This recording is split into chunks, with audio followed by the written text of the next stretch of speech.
What up? What's up, people? Welcome back to another motivational video from Cedric the Glad Life. I'm your boy, Cedric. And today, I want to talk about the transformation. As you know, I'm showing my journey to everyone about where I was and where I'm going to get to when I am an amazing motivational speaker, an amazing speaker just in general. So transformation process is very hard, just for anyone. You know, it's you're feeling like you're in a place that you're never going to get out of. And it's sometimes you can't see the light at the end of the tunnel. But if you continue to pursue, before you know it, it's about those small micro changes that we do that eventually lead up to the major changes. Give you a story. So, what spiraled off, and I'm not blaming anyone, but what spiraled off, this addiction, what I'm overcoming right now, one of the parts of it is when I had a breakup back in 2014. And even though, I've had relationships since then, I don't know if I ever fully recovered from that breakup back in 2014. It was a pretty good relationship, a 4-year relationship. I thought, the person I would end up marrying. We're actually starting to look at houses. We actually got Cece. That's how come I have Cece. He wanted to get her. I was so madly in love. It was my first relationship that I had when I actually got into California. And when he left, it was like a part of me was taken away because I placed so much happiness in being in a relationship. The day he walked out the door, and I always remember, the last argument that we actually ever had, him coming to pick some of his stuff up and, him walking out the door and flipping me off because we were saying very nasty things to each other. And we're okay, if we ever saw each other, we would actually speak very kindly. I have nothing but kind words to actually say about him. But that breakup there broke my heart. When you get into a place like that, the feelings that were going through me were, will I ever find love? I'm getting older now, and I don't think that anyone's gonna want to love me. He walked out the door. I called a dealer. Hours after he walked out the door. Because I didn't want to feel.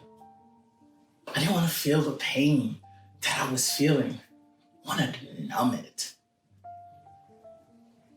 And I started going into a dark, dark place. I was working for college at that time.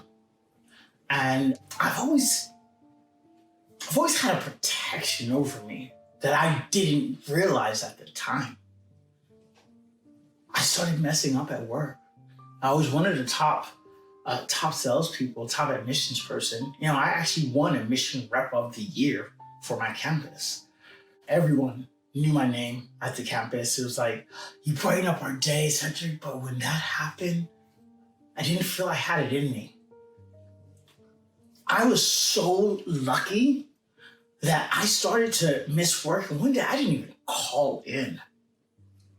And my supervisor called to check, and they knew what I was going through. She called me, she said, you're on disability. When I think about it now, they should have fired me. But she put me on disability. Did that help? No. I took that time off. That was really the heart of my addiction. I was using every day. I went from over 230 pounds down to 175 in a space of like 3 or 4 months. People were like, oh my God, you're looking good. Look how much weight you lost. Little did they know that that was because of those drugs I was using. Having guys come in and out of my house, not being responsible, paying bills on time. All I could think about is I didn't want to feel. I didn't want to feel the pain that was inside because I was alone. I was letting people stay in there that I had no business letting stay in my home. Lived in a very nice neighborhood, pretty affluent neighborhood in Los Angeles, but I lived like I was homeless. Because this is the home that we had built together. You know, we had moved here, and it was like when we moved to this neighborhood, we really thought that, man, our lives are going somewhere.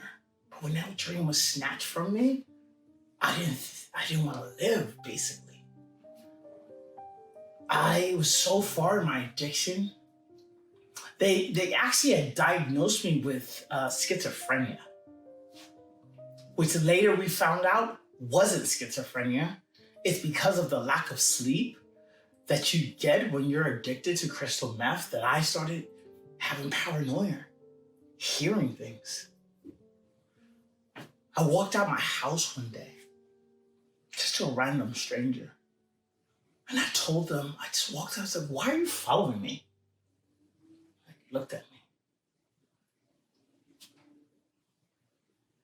I did this for 6 months and realized I was going crazy. The hardest thing is watching yourself go crazy.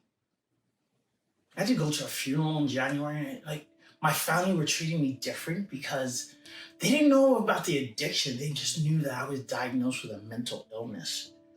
And it hurt them to see how I was. Like I was looking over my shoulder all the time.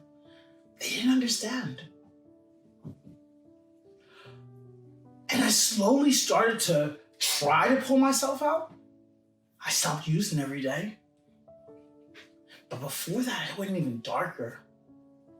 I had moved out of the house that we had, and I got a house in Long Beach, California. And again, same thing I was doing. I went down there. And I thought that people were trying to kill me. Until one day, I had one of my best friend's daughter with me. I had her for the afternoon. And when I'm with my friends' kids that I don't use, it's when I'm on my own. And I just, things weren't going right in my life. And it wasn't anything because it was me, the negative energy I was bringing to myself. And I went to my friend, I said, "Bo, I'm out. I'm leaving California. I'm gonna pack whatever I can get in my car. And I want you to please go in and pack up my house and put that stuff in storage for me. I'm leaving tonight. I'll drop the food I have in my fridge off at your place." I was gone, just running. Ended up in Texas. Enrolled in school, doing culinary. It's okay, new fresh start, got this. But I hadn't healed yet. And the pain still there, so I was numbing it.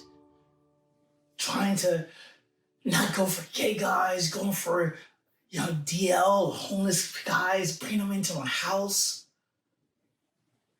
And it was so surreal because I was watching things happen, but it was an outer body experience, like a movie.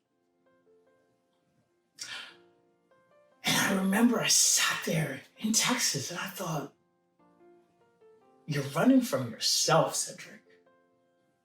You had so much support in California. And I made friends there. I actually had friends that I made there come into the house trying to force to help me get sober. So I mean how blessed I am, how I get people within my life. So I ended up realizing I'm going back to California. Lasted in Texas 6 months. Where, I know California now and I have good friends there. But I gotta learn to deal with me. And that was the start. That's 2015. Here we are in 2021. I'm sober and I'm in a good place. But it took me 5 more years before I could break that cycle and learn all the lessons that I learned. And when I learned that very last lesson, that I don't want that life, I don't want a person like that, I deserve someone who's worthy, my life has changed. I connected with my soul. And when I started to connect with my soul, and deep connects, I connected with it, but I didn't realize it was calling me. Cedric, I'm trying to connect with you. I want you. I can show you the path to your destiny. But I was running from it. Some of the voices I was hearing from the spirit world, as crazy as it sounds. But once I understood what was happening and I let my pain and trauma go, man, a sense of peace has come over me. And now things are, and they're going at rapid speed of my place falling into life. That's now that I'm back, and I took a break from uploading YouTube videos just because I needed to do some additional work away from the camera. It's all well and good. I say I wanted to show you everything, but then it became, was it for the camera or was it for me? And I had to make sure that I was doing it for me, for my soul. And when I did that work and my soul awakened and it took control, I started to heal and I started to walk forward. This is my journey to my glad life. And what I found that the journey to my glad life is feeding your soul, the soul of wisdom, making sure that you live from a place of love and connectivity and authenticity, knowing that your intentions of everything that you're doing are from a good place, not from an insecure place or an angry place or a low self-esteem place, from a place that I am me and I love me. And now, today, one of the tracks you're actually going to hear on Wednesday, I was in a studio in awe. I'm creating stuff that I am proud of, that I never thought would come out of me. Poems flow out of this head, and I have had my confirmation about doing my spoken word, doing my motivational speaking, that yes, Cedric, you have finally arrived. You are now living from your soul, and you are heading towards your destiny. So don't beat ourselves up because we're in the valley of our journey. It's an amazing place to be, because if you're able to open your eyes, you'll start to see the light up above. And it will slowly start to pull you out. And when you start to reach out and you peek your head up and you see the beauty of life, wow, it is an amazing feeling. So now every day when I wake up with so much determination of what I want to accomplish, of understanding what I need to do with balance.